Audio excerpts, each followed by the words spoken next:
Hi, I'm going to show you how to do a couple of constructions with our tools of construction, which are compasses. These are actually all different kinds of compasses and a straight edge.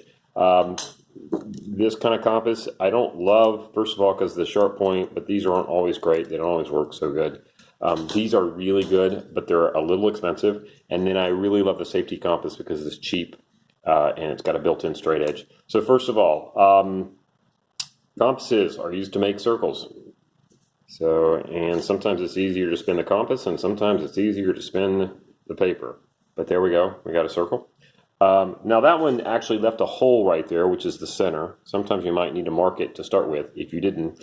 And then a circle is actually defined by its radius, because basically the radius, when you sweep out the radius, when you go around the edge from the radius, that radius is all those points that are swept out as that radius spins around is the circle.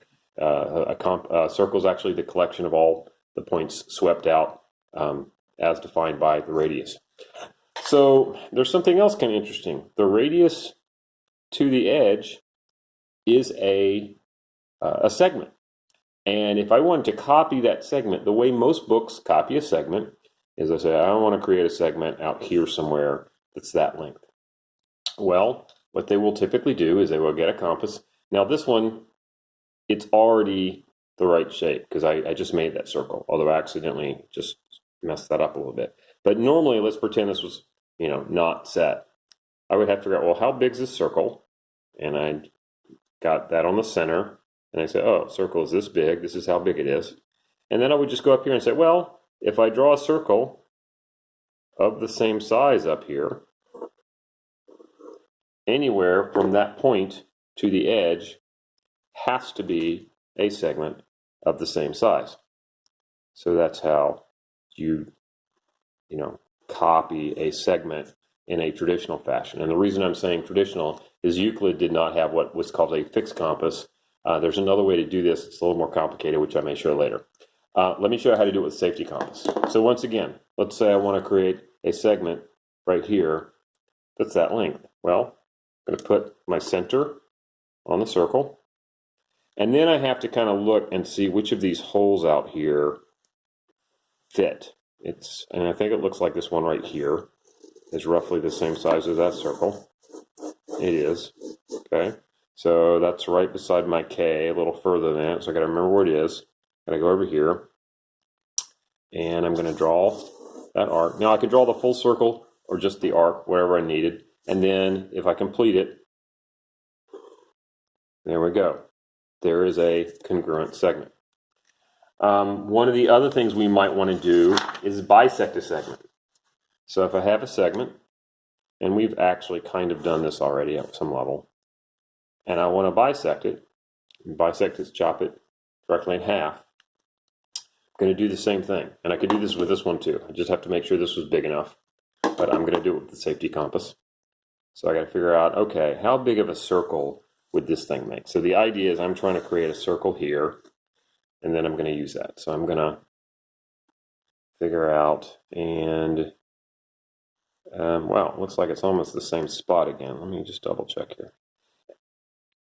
Now these are not quite as precise as the a regular compass, but they're pretty close. Okay, so right there.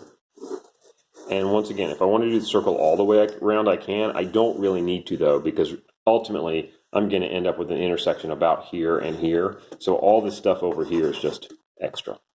Okay. All right, now I'm going to do the same thing in reverse. Now I really should have just remembered where I was, because otherwise this may mess up. It was right there.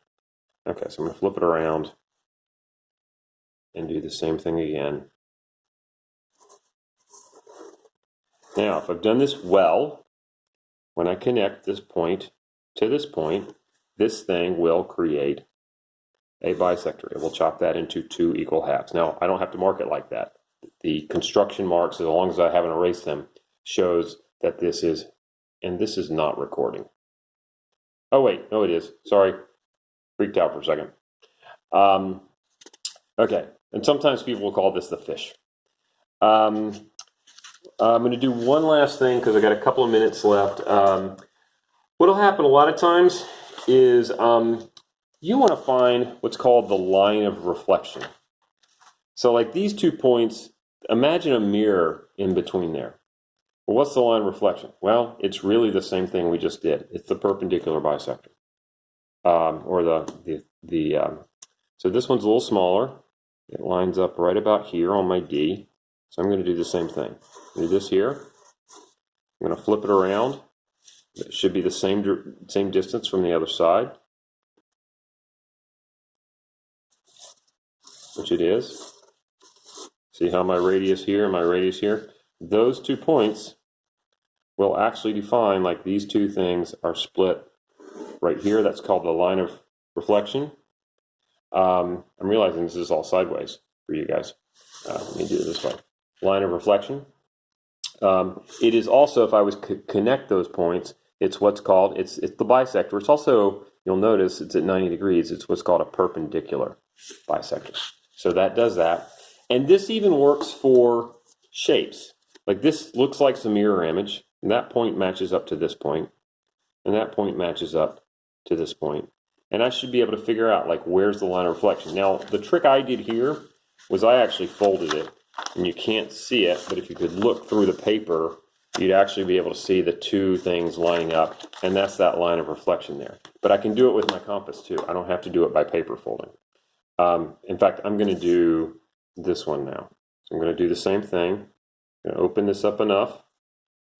Okay. So I'm going for this as well, except I got to make sure I stay on the spot there, which I messed up a little bit. Okay, and then I'm going to do it over here. And I'm going to do the same thing. Now look where those intersections are landing. Now I should be able to do this again here. I don't need to, but if I did it again there, I should get the same line there. So actually, let's just put that line of reflection in there. And once again, as a reminder, and there's my timer for dinner, so I'm going to stop. If I did it from there, I get something that looked like this, it would be in the same place. That's all.